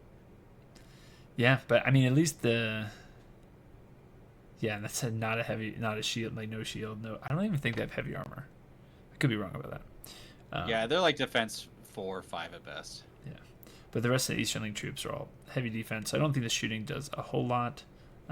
Trolls, there's 3 of them, so yeah, good luck shooting those. And you can see on this picture, like the fights in the early turns did not go well for Gondor. No, they did not. But there's a bolt thrower. There's always a bolt thrower. 2 bolt throwers, actually. I forget how many bolt throwers we actually brought to this event. I know it was at least 4. Yeah, we used like 2 bolt throwers in each game. I think on this, I think we only had 1. Did we have 2 or 1? Yeah, maybe we only had 1 on my game. We'll see the next game, but yeah, trolls are advancing. Gondor warriors are trying to hold them back and not doing the best job, but there's still a whole bunch of rangers on the wall with bolt throwers. So, and there's actually a reserve of Gondor troops here. I think they pulled back so that the bolt thrower could shoot down at the Easterlings advancing, and they kind of let the guys that had got engaged by the troll just die heroically. And they were like, "No, we're not helping you out. Bye." They kind of did that, like, "Hey, we're gonna feed you a couple of little triangles to get that shield wall." Right, so they have like I think I see 2 shield wall triangles. Yeah. That they were kind of like feeding into the troll and some Mordrakes and stuff. There's Amdur. Amdur is there. Yep. There at the bottom. It's on the southern block of Easterlings. Yeah, and they were just kind of like they're feeding those triangles to like the troll and the Wardrake and stuff. They're trying to slow them down while the bolt throwers could have the time to do their work. Exactly. And there's a nice close-up shot of Gondor soldiers heroically dying to trolls, and drakes coming in to flank them. That's not a fun time. Yeah, I did not realize. Sorry, it looks like they have closer to like 6 to 8 drakes. And I'm gonna correct you here again. This is a Dragon Cold acolyte or Dragon Knight. Sorry, not Dragon Cold acolyte. This is a Dragon Knight. What? This is Amdur. Oh, okay. I was gonna say, where is Amdur? Amdur's got one-handed weapon. Gotcha. Well, maybe Amdur's on the north side of the board instead of the south side. Yeah, Amdur. It might be a hand and a half. I can't remember, but yeah, the 2-handed guys are either Dragon Cold acolytes or Dragon Knights. Anyway, 4. They're all the same. 3 trolls and 4 wardrakes. Jeez. Actually, 6. More than that. Yeah. There's 6 wardrakes. Gosh. I think there's 6. Yeah, there's 6 because there's 2 in the south, 4 in the north. Jeez.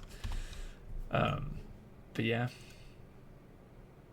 So there's some absence of Gondor warriors in front of that troll. And here's another shot after those turns where I think one troll does die to... Nope, he's right there still. Never mind. I think they get one troll with the White Tower, but here's a deployment shot of Irolas bravely standing behind his Gondor warriors, ordering them forward. Yes, bravely leading from the back. But that game, I think, ends up being either a draw and it goes to good, or good one. I can't remember. Do you remember the exact outcome on that one? I remember the exact outcome of this whole round, not the particular games. Because good doesn't. Yeah, we'll discuss it at the end. But I think if I remember correctly, I think this one is a draw, and it goes to good this time. I think. On the dice roll. So. Yes. Yeah. but Good does a decent job defending. I think we lose a little more points on this board, but then we're on to the last game that we'll do for this event. And so we have this map. Again, of note here, you can clearly see like we have the outer wall of Osgiliath that leads into the Pelennor, and then the opposite side. So the side closest to the camera is the wall side, and the side furthest away is the side towards the inner side of the city, or that leads towards the west bank of the Anduin. And what's kind of cool about this board in particular is Matt, who made this board, did a really good job making this wall be like really open with like a caved in portion of the wall that models can move through. And then the entire northern side of the board is essentially gates that have been like either broken down or just the drawbridges have not been raised. So there's like a lot of movement on the northern side as well. Yeah, fairly similar deployment where Gondor is like on this wall. There's a city center and buildings for the Mordor or opposing forces to hide in. And on this map, there's objectives scattered around, both, I think, pretty evenly spaced objectives, where there's some on Mordor side, some on the Gondor side. And yeah, I think this one was pretty even across the board. Yeah, there wasn't like a lopsided. Yeah, if I remember correct, which you can correct me if I'm wrong, I think the previous one, the evil side had more points than the good. And then this one here, I think, is an even fight. If I remember correctly. We're about to find out here very quickly. Right. But like the 6 war drakes, the 3 trolls, and then like the 24 Easterlings against like your standard Gondor army, I think was very clearly lopsided. That's true, because they used a card on that one too, I think. But I think they did too, because I don't think they used it in the first round, which is where I expected them to use it, but they didn't. Yeah. But yeah, you can see on this board, when we get in deployment here, Gondor deploys a lot of troops on the wall and then sends, I think this was a 50-50 deployment, but basically you have Gondor on the walls with there are two bolt throwers versus a whole bunch of Haradrim in this tower, and it's a shooting match. Good thing is bolt throwers are great at this because it's one model that gets a lot of shots versus a bunch of models that only have one shot. So they take up a lot more space. So if you're looking for something that can hide and shoot a whole bunch powerfully, bolt throwers are great.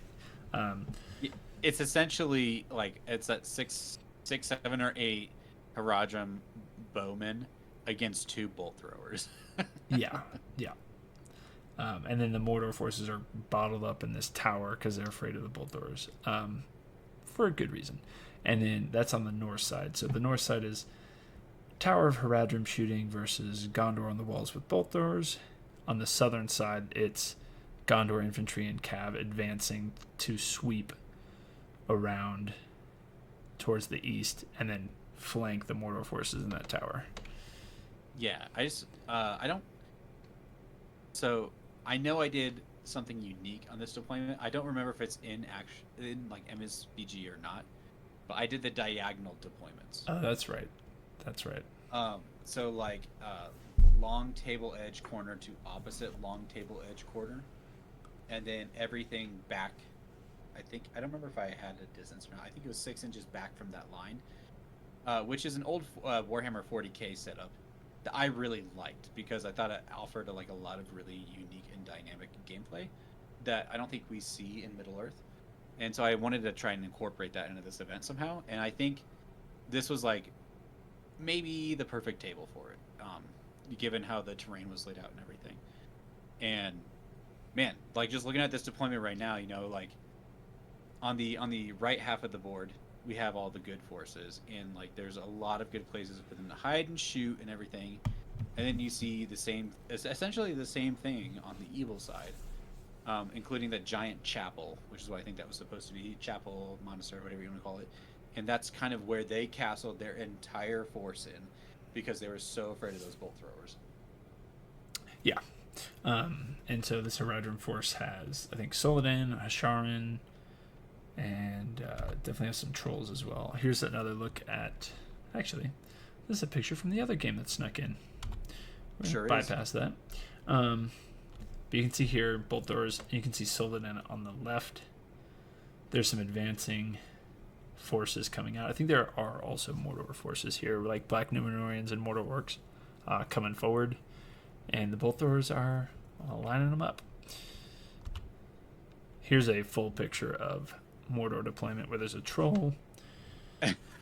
Serpent and that's guard. Inside that kind of like monastery or whatever. Yeah. Yeah. And so you can see how they're castled up in there. And those were I got to remind me, were those all Black Númenóreans or were those... These are Serpent Guard here, Haradrim warriors and Serpent Guard. Serpent Guard. Okay, there's a few Black Númenóreans that we'll see later, but I also have to point something else out. On the other side of the board, so this would be the southern side of the board. Yeah, southeast. My favorite unit, the Abrakan Guard. Yeah. The fatties coming in to do some work. My boys. They're going to hold that objective down there at the southern side of the board, which in the diagonal, that objective was placed extremely close to the edge of the board on both sides there. So it's really quite far down on the diagonal. Yeah. And you can kind of see the deployment better here where there's the lines of dice. Yep, absolutely. That is the exact line, yeah. So the dice you see are the gap between, right? Yep. So the exact center line would be perfectly drawn between those dice. Exactly. And so here's some movement out. So yeah, Gondor goes to assault your Hashar or the fatties in the southeast. Abrakan Guard. Yeah, Abrakan Guard. Show some respect. I do use those. I do have models. And then here's the Black Númenóreans backed up by orcs and Soladin advancing forward under fire by the bolt throwers. There's plenty of Haradrim shooting down at the Gondor forces that are moving up on that southeast position. And then here's your Abrakan Guard. Where'd they go? Climbing up the stairs, baby. Running away. They're not running. But they're tactically withdrawing. Yeah, they get overwhelmed by a lot of because they were kind of like left alone to guard this position, and so the majority of the Gondor force comes in and sweeps them up. It does take a while to clear them, but they end up getting taken out, and Gondor secures this objective. Yeah, the good thing about the Abrakan Guard, right? Fight 4, two-handed weapon, strength 4 with burly. Yeah, they'll kill stuff. They're great at killing things, but they're defense 4, so they die so easily if they lose anything. Ugh. Yeah, I wonder how they're so much fun. I wonder how the new edition's gonna treat them. But yeah, they are great for hacking stuff to pieces. I think they're gonna be legend if I remember right. Oh, they are. Yeah, but I'm curious to see what their profile will be. Yeah, it makes me really sad. I'm seriously thinking about. So I got these guys from. These are my models, but I think I got them from Unreleased Miniatures. I think that's the company that I got them from, and I think they just hit the nail on the head with these models, and like I remember waiting on GW for like months and months and months, never got their models to come out, so I just bought these instead. So happy with them, and I'm thinking about buying like a dozen more. Nice. Just for when they release for Legends. When they release Legends, I'm just going to like run an army of Abrakan Guard, the Golden King, and Hasharin. And nice. That'll be my Legends army. Nice. I'm sure it'll be very competitive. It'll lose turn 3 of every round I play. Let's see. But yeah, so this objective in the southeast gets taken, and we'll jump back to the northwest of the board here, and below the wall are some rangers. The Morannon orcs and Soladin managed to get up past the bolt throwers and underneath them into this drawbridge section of the board, going over this little stream. And there's some rangers that we're shooting through, kind of holding this point because there's also an objective here. And there's Faramir against the wall. That is not Faramir. That is in fact Damrod. Oh, you're right. You're right. You're definitely right. He does look like Faramir, Yeah, but he's got the Damrod. perfect back against the wall pose from the movies. Like, let the Morannon orcs come through and then gonna attack him. But there are quite a few Morannon orcs here. Yeah, I think this is like a really that's like there's the shot. A great shot there. That is the Faramir shot from the Return of the King. Yeah, with back against the wall, about to let the orcs pass, and then gonna jump out behind him.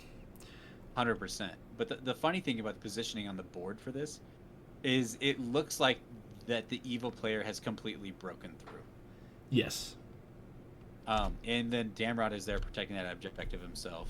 And I forget exactly what happens, but I think we turn a bolt thrower to shoot down here, and that gives the Mordor player a bad feeling about advancing out in the open. And so we're able to clear this objective. I forget if Damrod dies or not. I feel like he probably dies eventually, but I know he does work. Like he kills some guys. But yeah, I don't remember exactly what happens, but like this next shot here is a bolt thrower pointed straight down the stairs at Saladin, right? Yeah. So yeah. Who actually, I don't think he dies. I think the bolt thrower dies by Saladin charging in the next turn because the bolt thrower isn't able to kill him, actually. So I think a lot of the shots go into Saladin. We wound him a few times, but he isn't dehorsed or anything, if I remember correctly. And no way. Yeah, so basically what happens is on the bottom, well, we'll say the northwest side of the board, this objective gets held by Gondor because one of the bolt throwers turns and shoots down at that objective. There's some other rangers that escape back out of here and hide and then pop back out later to reclaim the objective after Morannon have either been shot or like take shelter from the bolt thrower. And then the Saladin tries to charge the bolt thrower up on the wall, but is either killed or I think actually he doesn't die, but there's too many models from Gondor on the wall still claiming that objective. And then I'll go back a couple. But essentially the Gondor forces get to sweep around, like the infantry and cav force sweep around the southeast, and then proceed north to try to take that citadel that's in the like center north of the board where the Mordor force was castled up in. And we'll go to, so here's the picture of the Mordor force is castled up. The troll dies to the bolt thrower, like as it tries to come out, which was great because that clears the way for Gondor infantry and cav to kind of surge into this citadel that the Mordor and Haradrim forces have set up. And Gondor just chucks Huron into there to clear the stairs because most of the Haradrim end up running to the second level to defend the objective up there. And so, because I think there's an objective here too, if I'm not mistaken. I could be wrong. But basically, Gondor just surges up, and Huron dies, but in the process kills many, many evil models. And so, this... Yeah, I was going to say, Huron pretty much takes that, like... I know he dies, but if I remember correctly, Huron basically clears that building of all enemy models. Yeah. So the Gondor cav like just did work when they charged in, and infantry, but mostly Huron. And so this board ends up being a significant victory to good because not only does good win the board, but the kill points ratio is really high as they kind of concentrated their forces against one small group of Haradrim. The Morannon orcs and Black Númenóreans and the troll kind of get whittled down by bolt throwers, and they break off to fight like a very small Gondor contingent of rangers that kind of run away and don't take too many losses. And then that big block that swung south of the Gondor main force just gets to outnumber and outfight because they're fight 4 or fight 5 with Huron, the Haradrim. So this was the last game of the day, and we had considered having a follow-up game day to fully resolve things. But as it stood, I think, I forget the point discrepancy, but it was very lopsided in terms of the good forces had quite a bit more points left over. Yeah. I don't actually have my book with me at the moment. But if I remember correctly, after finishing the second round, it was something like the basically no tiles changed after that round. So evil still held the bottom two portions of the first line along the west bank of the Anduin. Good held the northern and the back two at the end of this round. And then after Oh, reinforcement here points were you brought back can into it. restate Yeah, that let's when go I back to. have my map up here. Yep, So, exactly. So the the evil players still only held the bottom two sections along the west bank of the Anduin, and then the good team still held the northernmost part of the Anduin, and then the back two. And um, the way it worked out because of the losses, um, was the good won the tie, and then they got the major victory on the board that we had just talked about, and then the northern board along the Anduin wasn't attacked at all.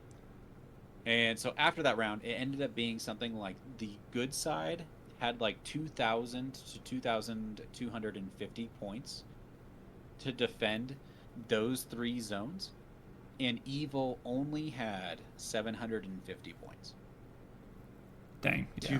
to to figure out what to do with. And then I remember specifically talking to the team captains, who was Matt and Liam, about what they wanted to do. And Liam wasn't totally sure. Matt had given me all of his movements, and it was something essentially like the minimum amount of points for the northern Anduin section, and then maximum points for the southern back section, and slightly less than maximum points for the top back section.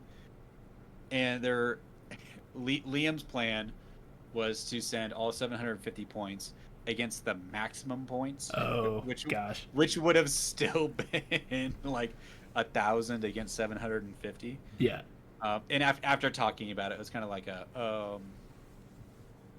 it's really hard to get everyone's schedules to match up again, and it kind of just fizzled after that, right? I don't think anything else was played after that. yeah. Correct me It if seemed I'm like a wrong. good kind of had it, unless evil like up do an upset or like strategically allocated points against the weak spot of the good forces.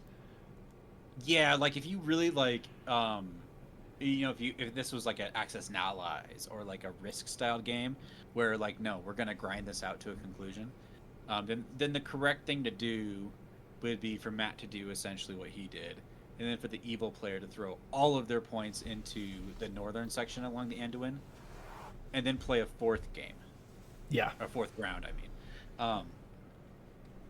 But in the interest of time and making sure that the event came to some sort of natural conclusion, that's kind of where it ended. So, like, frankly, I would say, as you know, the tournament, or not the tournament, the event organizer, it ultimately ended up being a good victory here. yeah. And Um, as a good player, I would agree with you. yeah, of course you would, right? Uh, but like, I think there's a lot of interesting narratives that came out of this that I really wasn't expecting. Um, and one of those things was like people were really hesitant to use the cards and like the secret things that they found, in favor of using them in later turns instead of using them up front and right away, right when they got those things, which I thought was really interesting, and I'll be taking that into consideration for future games. Um, but but then from a narrative perspective, the other thing that I thought was really funny is the first round, where like the evil forces were assaulting the west bank of the Anduin. It was like evil men, evil men, evil men, no orcs. In the movies, clearly it's all Gothmog and his army who's taken the west bank. But we didn't even see orcs until the second round of gaming when we were trying to assault the back areas of Osgiliath. Yeah, I think that. Yeah, we have. I mean, we have orc players, but um, yeah, yeah, we have a lot of evil men armies. Very Yeah, popular. I guess people love their evil men. What can we say, right? Yeah. So maybe that's what we saw in the movies. Like we didn't see the assault after assault after assault of the evil men because they all got slaughtered by the good Yeah. forces. Yeah. And then it wasn't until the orcs came in and then broke through the lines, right? Exactly. Yeah, and another narrative was the Night of the White Tower. I forgot to point this out, but I forgot how many trolls he killed. But I think it was like 4 trolls total over the course of. The whole event. Yeah, I think it was too, because in the first he game killed of 2. Easterlings, I was gonna say I think he killed both. Yeah, And then in the next game, they brought 3 trolls and yeah, maybe 6 only war killed 1 graves. in that And I think he round. killed either 1 or 2. I don't know Yeah, what it was exactly, but it was the Knight of the White Tower was definitely a champ. yeah, and If then I remember correctly, like the 2 most memorable characters was Knight of the White Tower and Huron. yeah, Huron was a boss. I mean, he died, but he cleared. Yeah, he breached that citadel and just cleaned house. Yeah, exactly. But yeah, Yeah, but other than that, like the event I think did a really good job about portraying a narrative that the players had um oh shit, what's the word? Um like you didn't feel like you're pigeonholed into the storyline. yeah, we had some Like player you agency. thank you, player agency or some autonomy, right? So like, your guys' fighting and stuff really mattered for this particular scenario. Like we know that the ending of it is eventually evil takes over all of Osgiliath and then moves on to Minas Tirith. But this particular battle, like, what we can say is that not today. That's Maybe right. maybe that's the next narrative where you guys come in and take over the rest of Osgiliath, but not today. And that was a really fun storyline to create with all of you guys. And everyone was so good. I really appreciate everyone who participated in this event, because it was just a whole day of nonstop fun.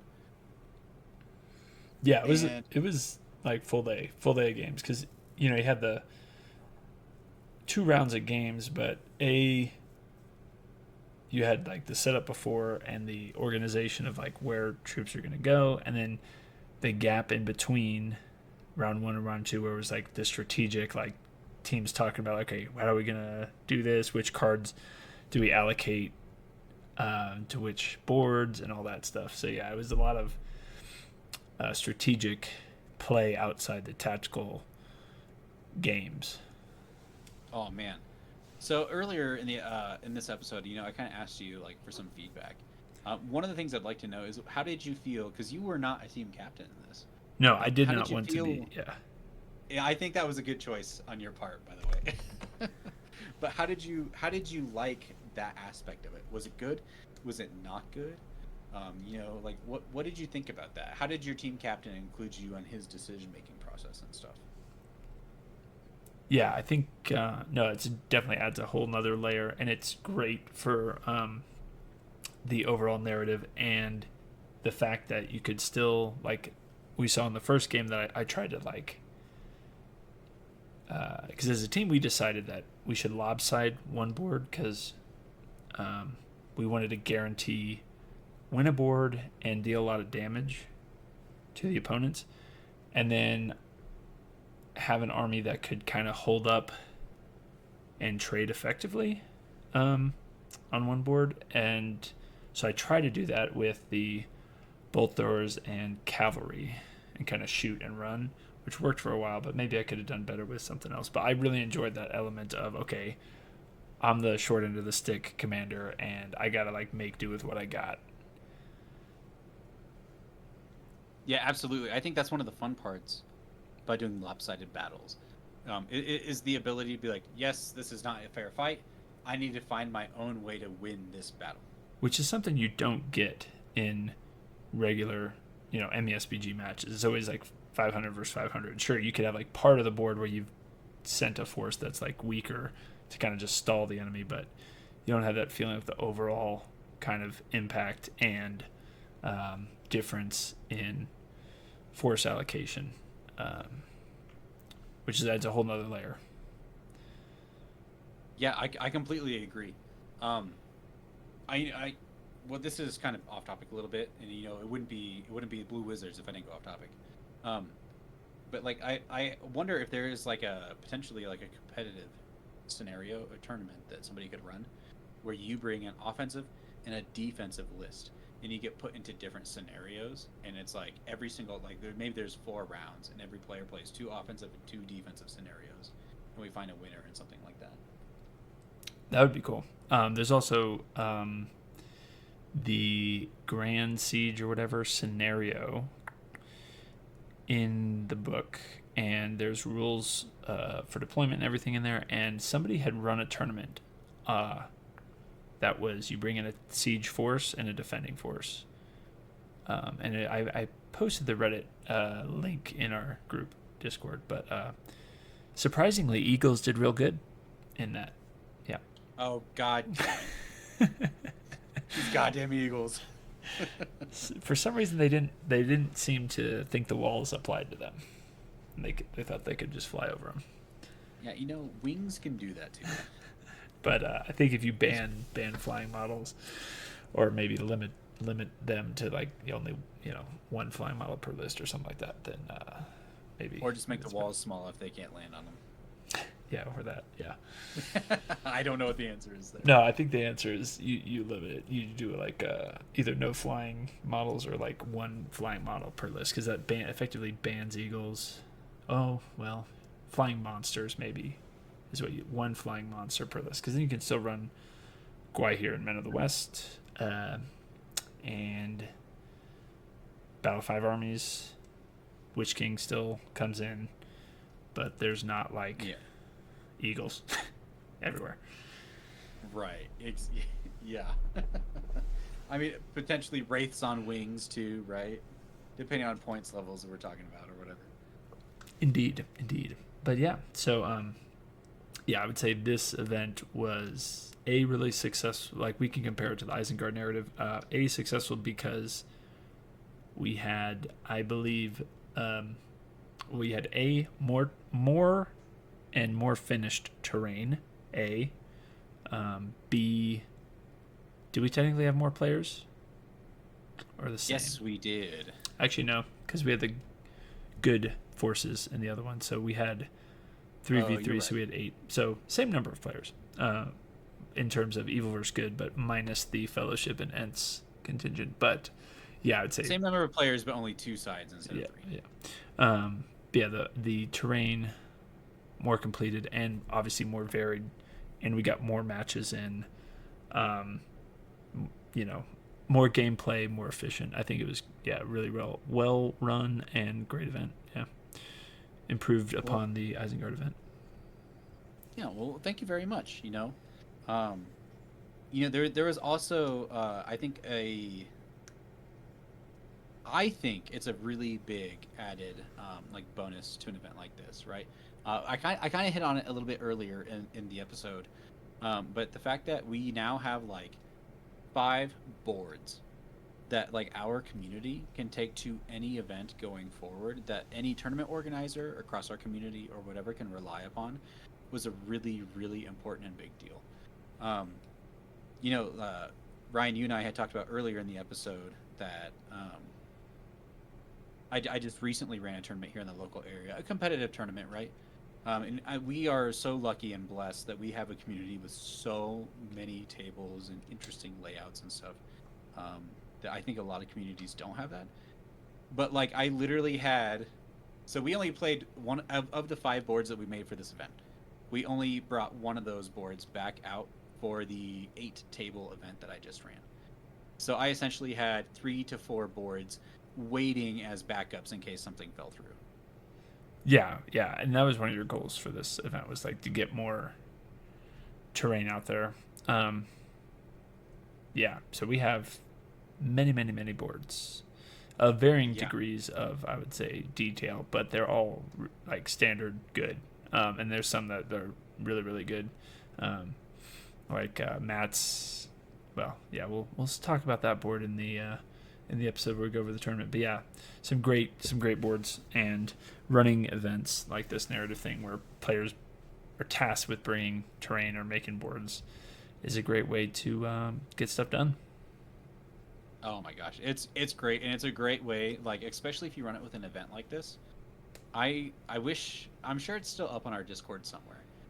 but I feel like there was a lot of conversation going on and like posting of like progress and updates on how everyone was doing with their boards because all of us were building these boards kind of in tandem with together, and I don't know, it just felt to me it felt really good, and it was a lot of fun just building all these boards together with all of you guys. It was a lot of fun, and if anyone is working on building a community or something, once you guys get kind of like a solid community, yeah. I'm harkening back to our previous episode a little bit. But like once you get a community going that you can run like either an air event of the scale or a tournament or whatever, this is I would put down as like a huge benchmark to hit because it's just like boom, as soon as we run this event, you have 5 boards across the community. That is essentially like if you want to run a tournament, boom, you got 5 boards for 10 players. It's great. Yeah, and then people get experience making terrain, and somebody that's making terrain is going to be one of those people that just jumps in and is like, oh, I love making terrain, and they're going to churn out a whole bunch more. Holy cow, yes. And we have people that were not even involved in our event, Osgiliath event, who saw it and was like, dang, I want to do something like this. And they've branched off and done their whole other thing. And now we have just a whole bunch of things. Things like this just really get people's creative juices going. And it's very exciting, and it's a very good community building thing. But that's not what this is about. This is about the battle for Osgiliath. The good side wins. Woo-woo. And it's another happy day. That's right. For now. Yeah, I think that brings us to just wrapping up the episode. I don't have much more to say about the Osgiliath event. We are hoping to record, I guess our next episode might be your tournament review here. So hopefully we'll be putting out more content more frequently this summer, but we will try to stick to that one episode a month goal, but is what it is. Did you have any closing thoughts, Rylan? You know what? No, I don't think I have any more thoughts on this. But yeah, well, you know what? Well, most of this will lay it on my shoulders because, we'll just stick with I've been busy. But yeah, no, I think that's it for my closing thoughts. It was a great event. I really appreciate every single person who was involved in it and everyone who helped me, to build these boards and make it a great event. And, came to the day with a great positive attitude on building the storyline here. Yeah, just thank you. And that's really all that I had for it. All right. So, because last episode you decided to hop on the boats, or I guess we're on a singular boat, going to the port city of Umbar in Harad. That's quite a journey. So we are going to be hanging on that boat for a little while longer, and maybe we'll talk to some of the sailors on the boat and get some reports next episode from them. So yeah, see you guys on the next episode, which will hopefully coming out next month. Yeah, absolutely. Well, that'll do it for the Blue Wizards podcast, everybody. Thank you very much for listening. Take care.